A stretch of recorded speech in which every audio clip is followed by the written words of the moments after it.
everybody, my name is Vidhu Sharma and I welcome you all on the EduMentors YouTube channel. So in today's video, let's discuss some of the prominent current affairs. The first and foremost is the 10th edition of Sagar Prakrama. As you all know that India is a peninsular state wherein India shares, borders from 3 water bodies. In the east it is Bay of Bengal, इधर Bay of Bengal है.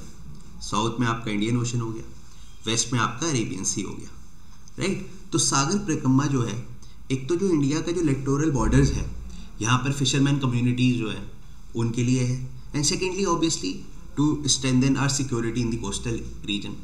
And also these coastal region are very much you have noticed about कि हर साल 1-2 cyclones भी आ जाते हैं, तो disaster management के लिए भी ज़रूरी है. तो सागर परिक्रमा जो प्रोजेक्ट है गवर्नमेंट ऑफ इंडिया का, ये जो एक्सरसाइज है, इसमें बेसिकली कोस्टल अवेयरनेस क्रिएट करनी है, जिससे जो फिशरमैन्स हैं उन्हें उनकी वेलफेयर स्कीम के बारे में पता चल जाए. सेकेंडली थोड़ा जब साइक्लोन या कुछ इस तरह का डिज़ास्टर आता है तो वहाँ के लोगों को अवेयरनेस प्रोवाइड हो जाए टाइमली, एंड ऑल्सो हमारी नेशनल सिक्योरिटी भी इम्प्रूव हो जाए, right. So this thing you have to remember, 10th edition of Sagar Parikrama. Second thing you have to remember कि अगर मैं इंडिया के कोस्टल बॉर्डर स्टेट्स की बात करूँ तो एग्जाम में कई बार क्वेश्चन आता है that how many state shares border, how many states have a coastal border. तो यहाँ पर गुजरात से आपका स्टार्ट होता है वेस्ट में. गुजरात के बारे में यहाँ पर ये पॉइंट भी नोट डाउन करके लिखना है कि अगर एग्जाम में क्वेश्चन आए कौन सा ऐसा स्टेट है जहाँ की लॉन्गेस्ट कोस्ट लाइन है, तो ये भी गुजरात हो जाएगा answer, right. Then we go to Maharashtra, फिर छोटा सा एक स्टेट आ जाता है गोवा, देन कर्नाटका, केरला जो मालाबार कोस्ट है, then Tamil Nadu, Andhra in the east, Orissa and west Bengal. तो टोटल कितने स्टेट्स हो गए हमारे? 9 स्टेट्स हो गए. उसके बाद 2 हमारे क्या हो गए हैं?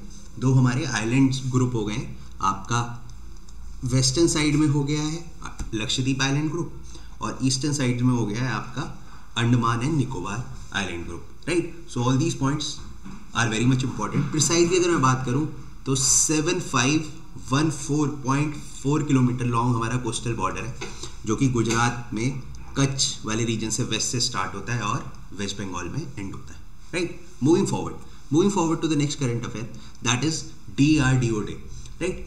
इंडिया की एक बहुत ही रिनोल्ड ऑर्गेनाइजेशन है DRDO, that is defence research and development organisation. ये जो defence research and development organisation है, इसका एस्टैब्लिशमेंट कब हुआ था? इसका एस्टैब्लिशमेंट हुआ था 1 जनवरी 1958 में. In which year? 1958, right. So in that year DRDO got establish. DRDO का हेडक्वार्टर कहाँ पर है? तो न्यू दिल्ली में DRDO का हेडक्वार्टर है.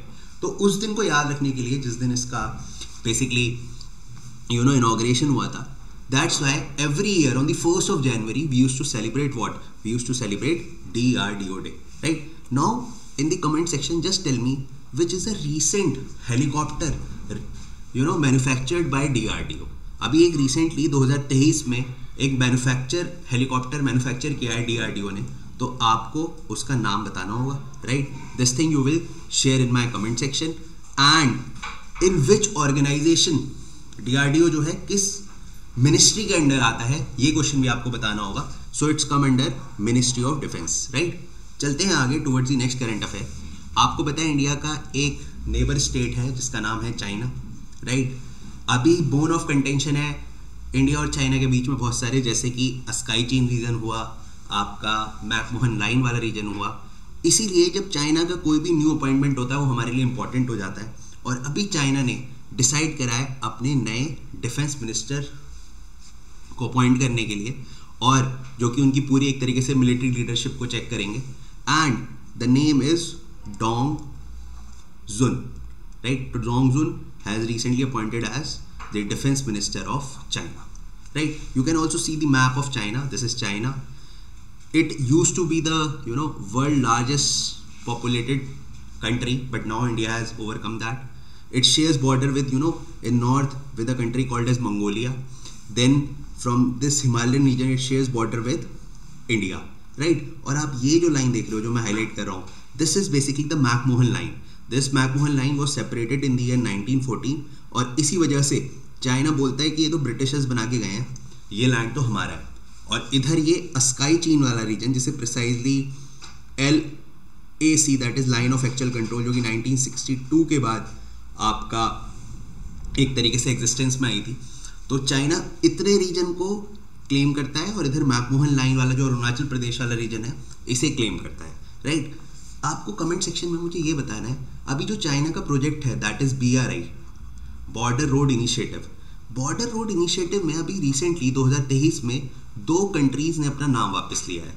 तो एक तो फिलीपींस है, जो दूसरी कंट्री है उसका नाम आप किसमें बताएंगे? कमेंट सेक्शन में बताएंगे, राइट, बिकॉज मैंने सब कुछ आपको पहले बताया हुआ है। It is just for the revision thing, right. The second thing you have to remember is that there is one famous desert also known as Taklamakan which is in China, right? This thing also you have to remember.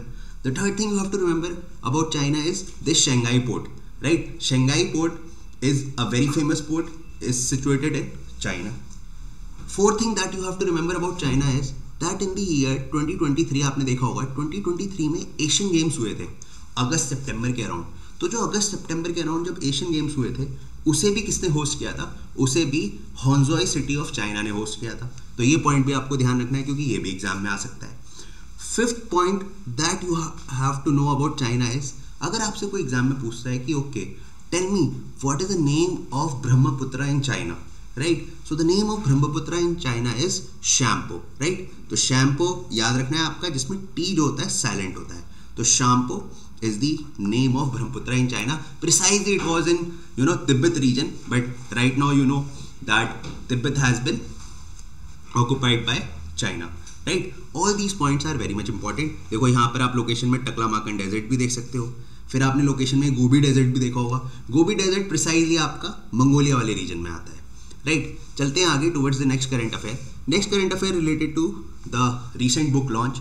तो आपको पता है India के former RBI governor Raghuram Rajan ने एक book जो है आपका रिलीज करी है, that is breaking the moulds reimagining India's economic future. तो reimagining India's economic future. अब जो बुक के क्वेश्चन होते हैं ना, ये होते हैं आपके बिल्कुल फुल टॉस क्वेश्चंस, क्योंकि अगर आपने एक बार भी पढ़ा है कभी और एग्जाम में क्वेश्चन आ गया तो आप ऑप्शन देख के भी इन्हें टिक कर लेते हो। तो कभी भी बुक वाले क्वेश्चन को ईजिली मत लेना, क्योंकि जब ये आते हैं तो 100% ठीक होते हैं और इसमें कुछ टिल्ट नहीं होके आता। क्वेश्चन आएगा तो सीधा सीधा पूछेंगे आपसे, राइट? तो याद रखना है Raghuram Rajan ex RBI governor, recently अभी बुक लॉन्च करी है उन्होंने, reimagining India's economic future, right? तो बेसिकली जो भी इंडिया के इकोनॉमिक फ्यूचर चैलेंजेस हैं, right, what can be the India's economic trajectory, इन सब के बारे में इन्होंने बताया है, right? Moving forward you can see the image of Raghuram Rajan also, former RBI governor. Now the next current affair is related to ISRO, India's Space and Research Organization, which was established in the year 1969 and presently इसका जो headquarter है आपका कहाँ पर है? बेंगलुरु में। Last year आपने देखा होगा 2023 में 2 फेमस मिशन इसरो ने लॉन्च करे थे, जिसमें चंद्रयान 3 था आपका और आदित्य L1 मिशन था। अभी 2024 में 2024 में इसरो का टारगेट है गगनयान मिशन को लॉन्च करने का, जो कि इंडिया का फर्स्ट ह्यूमन मिशन होने वाला है, राइट?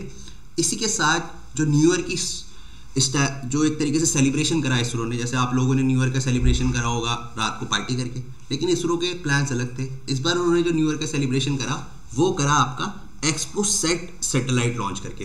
1 जनवरी 2024 को इसरो ने लॉन्च करी इंडिया की first x-ray polarimeter satellite, right? This is India's first x-ray polarimeter satellite, right? तो इसरो ने इसे लॉन्च करा। It will help us to find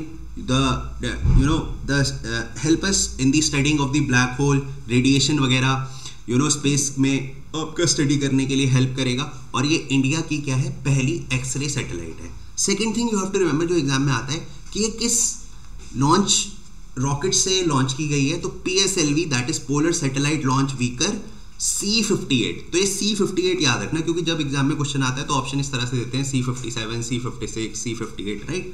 तो C58 PSLV polar satellite launch vehicle C58 के थ्रू इसे लॉन्च किया गया है। You can also see this image also of polarimeter satellite, that is also called as XPOSat. Sat is a short form of satellite. The first mission to devote X-ray studies, right, of all the celestial object, right? चलते हैं आगे। I think this is enough for today in this video. See you soon in my next session. Please do subscribe our channel. You can also have this Telegram link. Till then, stay blessed.